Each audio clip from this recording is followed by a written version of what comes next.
Frost. Shua. Mercer. Tonight we watched Tales From The Darkside. Shua, rock that shit. Alright, this movie stars Debbie Harry, Matthew Lawrence, Christian Slater, Steve Buscemi, Julianne Moore, David Johansen, William Hickey, Alice Drummond, Mark Margolis, James Remar, and Ray Dawn Chong. This came out in 90? Yes, sir. This is one of those like wrap around with skit movies, a la, Tales from the Crypt, right. Creep Show, whatever. So the wraparound is basically there's a kid.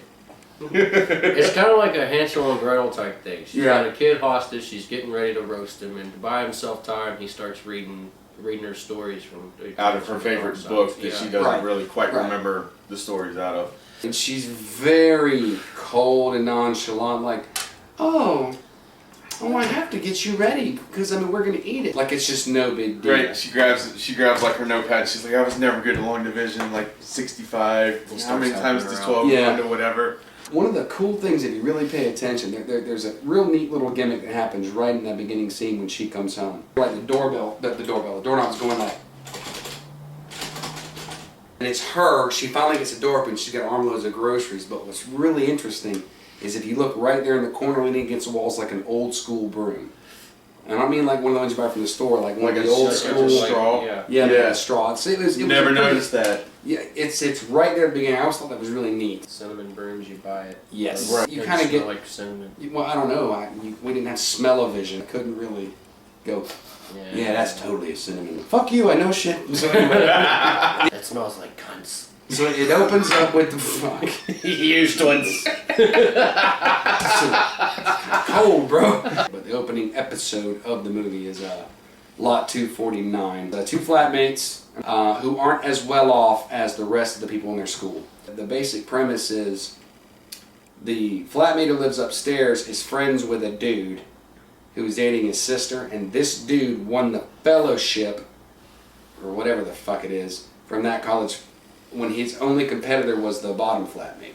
You find out there was some underhanded shit that went down, involved some cheating, and some conspiracy kind of shit went down, some framing. The bottom flatmate gets a sarcophagus delivered to his house, and inside it's a mummy. And it's very, very well done. These are the kind of like horror shorts that don't necessarily guarantee everything works out in the end.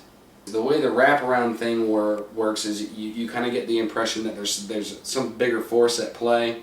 So you get these tiny little snippets of what's going on, and not everything always goes right for those people. Cat from Hell.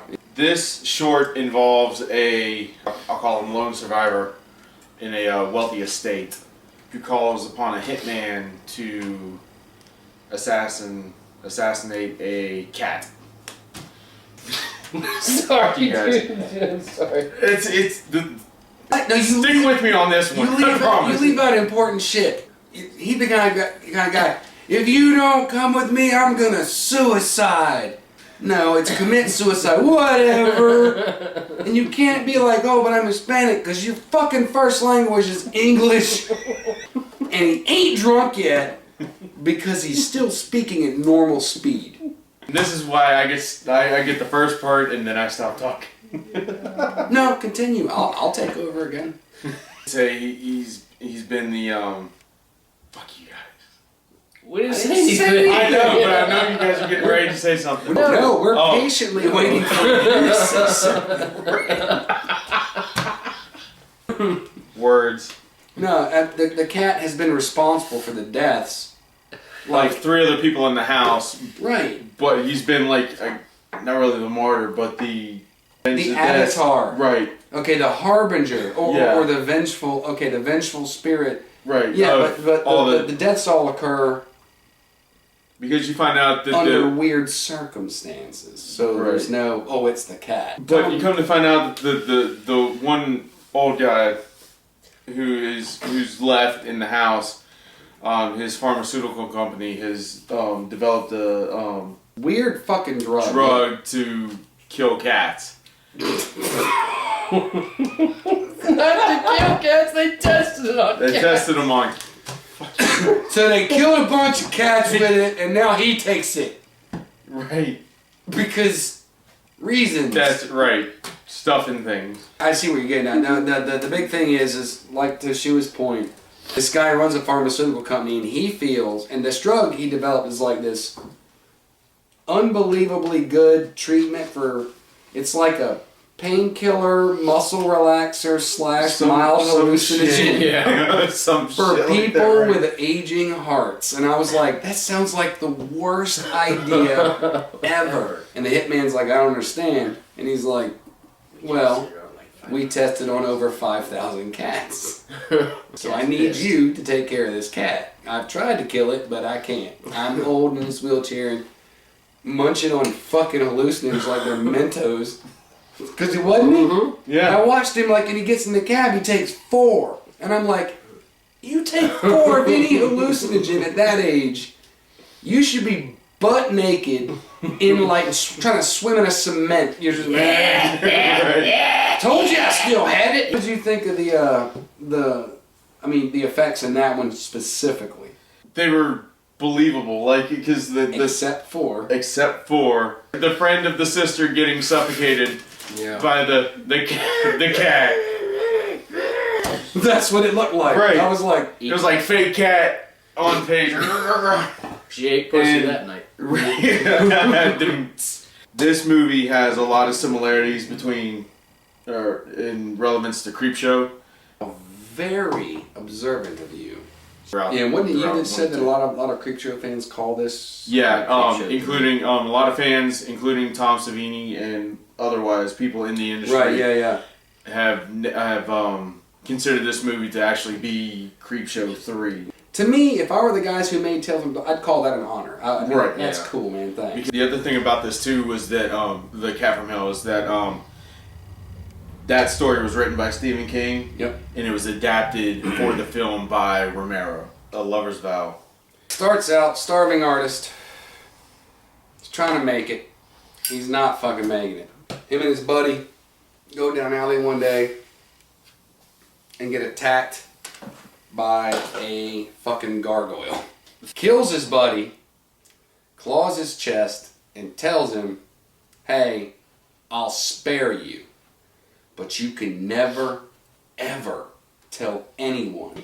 Later on he meets this girl, and they hit it off, and his art starts taking off. He's becoming a world-renowned sculptor, marries the girl, and they have 2 kids. He's haunted by that night, though. Now, this movie is 26 years old, so spoiler alert, we're going to ruin this one.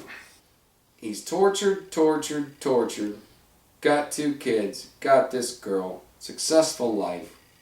Finally, he it's 10 years. Cuts to 10 years later. Everything's going well. His wife, who is played by Ray Dawn Chong, finds a piece of black paper, but she pulls it out and it's like the lower chest drawing of the demon. And he proceeds to tell her about the night that they met. Mm-hmm. And about what killed his buddy. Yeah. I can't remember his name. Doesn't matter, he's dead. And the reason why he tells her is because he says that she has given him the perfect everything. The only thing that he feels like he hasn't given her for all that she's given him is the truth. And she starts tearing up and crying while he's telling her this. And she gets up, and what you think is going to be this most sentimental explanation, she turns around and said, "You promised! Never tell. Never tell." And at that point, you realize what the fuck is going on. And spoiler alert. Too late. Right. She turns out to be the gargoyle from the night. And not only does she turn back, he goes, "Well, just change back." And she goes, "I can't." Her in gargoyle form goes, "I can't." Once she says, "I can't," you hear screams coming from the kids' room. Mm-hmm. and he goes, "What are you doing to the kids?" And it cuts back, and the two kids are Little gargoyles. Yep. And that's when like all three of us like tears started flowing back again. Not me. No, I don't know what he's talking about. Well, it did for me. I don't cry. I don't have a soul. What's really interesting about that little segment though is when you finally get the end, because what's interesting is in the beginning when you see him in his studio and he's working, right outside his window there's a gargoyle, stone gargoyle that's just looking like right in his window, and you kind of almost put it together in your head. This is one of the greatest instances of there are so many gaps in the story, you don't know what the fuck is going on, and then if you watch it again, things start making sense. That gargoyle sat there and watched him create his art and suffer and not be able to make it, and maybe through some weird gargoyle fucking voodoo, there was one chance. Hey, I can mark you, I can get you good luck, I can make you happy, but you can never say anything. Well, he said something, and the spell was broken, so it was his fault. Even though it was her, Didn't matter. He still You promised told, you would never you tell. broke a fucking promise. It's a great fucking moment. I was like, man, that would suck ass. Even looking back, like then when I first watched it, I couldn't really. I remembered the first two. Well, I remember the wraparound. Yeah. And I remember the first two segments. Yeah. But Lover's Vow, I remember vividly, like down to the detail. It like makes Romeo and Juliet look kind of stupid. Pretty much. I mean, no offense it's to Shakespeare fans, but I mean, I'm sorry, this is more up my alley. This is the ultimate like romantic. Yeah. Almost like betrayal, even. I would Yeah. say. Yeah. What was neat was the way that Radon Chong played it was like, she felt betrayed, but at the same time she didn't wanna. So it was almost like there was another power at work, which always leads me to the higher power bit. Yeah, you know? definitely. It was very well done, and if you like Creepshow and you like Outer Limits, Tales from the Crypt, this is often overlooked, but it's fucking good. I really hate to hear that it made that little, but then again, For the time, it wasn't bad. that's really not. That's pretty damn In good the- return. I mean, it made 14. Oh, I'm sorry, 13 million 13. on. No, 16. No, it made 13. Their investment was 3.5. Right, 3.5 yes. or Yes, it did. 16.3 is 14. You're right. Yes. I see what you did there. Yeah, it's called math. Check it out. We all approve. I would say unanimously. Very Good much so. stuff. All right. So Frost, Sure. Mercer. you'll see us next time.